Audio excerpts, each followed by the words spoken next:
Chris Godinez, licensed professional counselor, also the host of We Need to Talk on every Sunday at noon, and then I post these videos up to social media.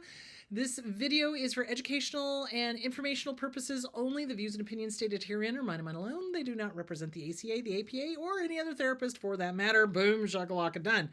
I'd like to thank my sponsor, BetterHelp, BetterHelp, BetterHelp.com/Chris Godinez. They're an online therapy company. They are international. And you just go on, fill out some questions, and they will place you with a licensed master's level or a PhD level. If you don't like the therapist for any reason, just go online, say, hey, didn't like them, and they'll place you with somebody else. And the beautiful thing is they're totally affordable. So they do packages of like 4, and I think they're like $65 a piece. Don't quote me on that, but it's like they're very affordable. So anyway, thank you. BetterHelp.com/Chris Godinez. Okay, so today's question: what if they already know everything about you? So what do you do if they already know everything about you? Parent or spouse already has access to everything, like diaries, passwords, friends. I mean, like everything. Well, if you're a minor, there's not much you can do. Just to let you know, because honestly, if you're a minor, you have no rights, which really sucks. So if they are abusive, if the parents are abusive and they know everything, they know your passwords and everything, you've just got to be very careful what you write because they'll use it against you. So just be aware of that. If you are not a minor, if you are an adult and the spouse has got all the passwords and knows everything, change your passwords. They'll have a fit and they'll demand them, but you don't have to give them to them. So, just be aware that they don't have the right to have your passwords. It doesn't matter. They don't have the right to have your passwords. Also, be aware that with the technology out there, there's spyware, there's malware, there's keystroke loggers that they can put on your computer or your phone. There's all sorts of, your phone could be used against you. They could put an app on there. So you want to be very, very careful about giving them access to anything that you use for communication. If you keep a diary, don't keep it in the house. Don't keep it over at a friend's house or keep it at work. That's the other thing. It's like anything that you do not want the abuser to get into, don't keep it in the house because they will. Some abusers will go through every drawer, every hiding place, every nook, every cranny, because they're bored, especially if they don't work or if they don't have a job. And a lot of abusers don't have jobs. So they'll go through everything trying to find something. So if they already know everything, if they already know all your change your passwords. Change your passwords. They don't need your passwords. There's no reason for them to have your passwords. And they'll come up with every excuse in the book why they need to have your password. They do not. They do not need to have your password. They just don't. And as far as diaries are concerned, don't keep them in the house. Don't keep them where they can find them.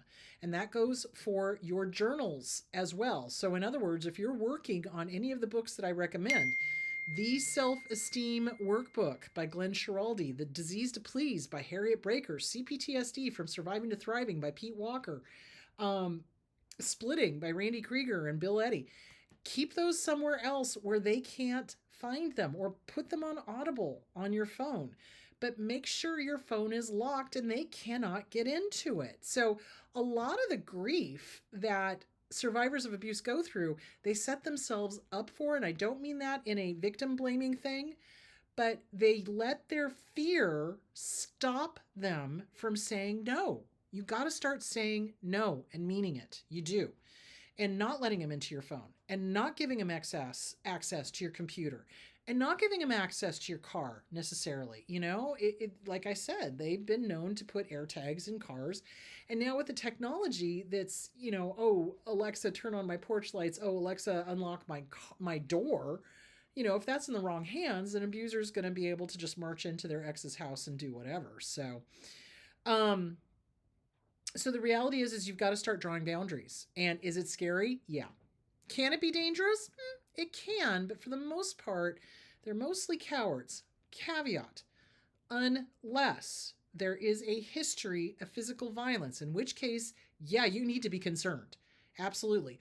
Or if there is a history of drug and alcohol abuse and you think they're using again, because it takes away the inhibitions. So the first thing that meth works on is the frontal lobe, which is where our sensor lives, that says, hey, not a really good idea to rob a Taco Bell at high noon, So that goes bye-bye. And so their inhibitions just, it goes out the window, and they think they can get away literally with murder. So you got to be very, very careful.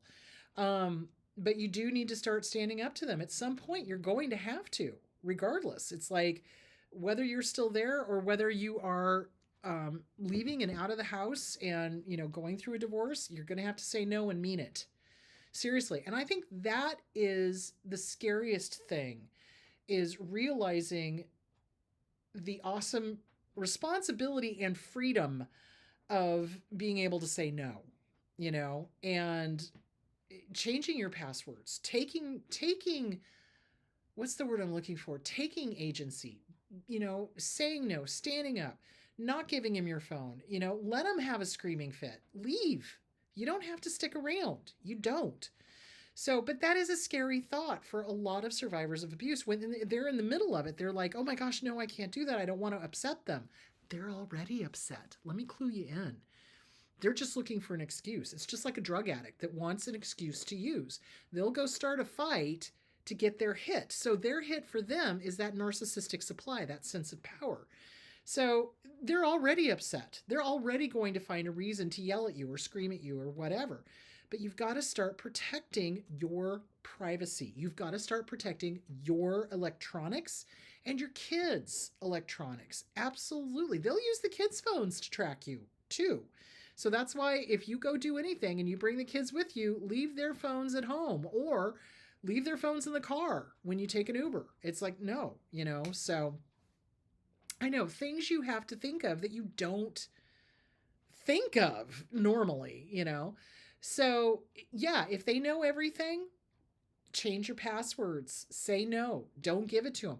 Let your friends know, it's like, look, this is what's going on. And the ones who are supportive of you are good friends. The ones who turn into flying monkeys and go back and report to the abuser, those are the ones you drop like a hot potato, 110%.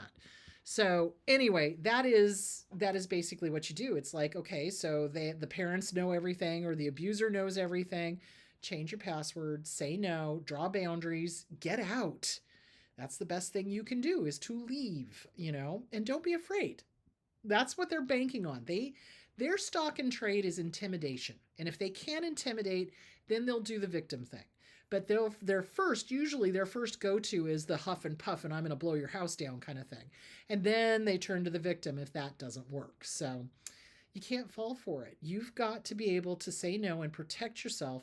Get new passwords, get a new phone, get a new computer if you can, or don't use that computer. Go to the library. Use the computers at the library if you have important things you need to say to somebody, because that's the only way you're going to protect it from the abuser. There's no way the abuser can get in there and do anything. So anyway, there is that. So on Sunday, we are going to be talking about the dangers of the trauma response of avoidance.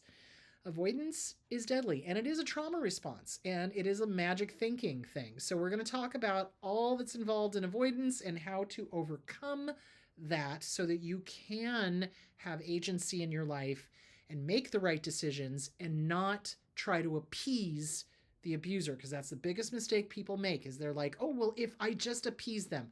They are unappeasable. There is not a thing in this world you can do to make them happy. The only thing they want is for you to drop dead. Seriously. And don't give that to them. So, all right, my loves, go have a great week. I will talk to you on Sunday. All right. Talk to you later. Bye.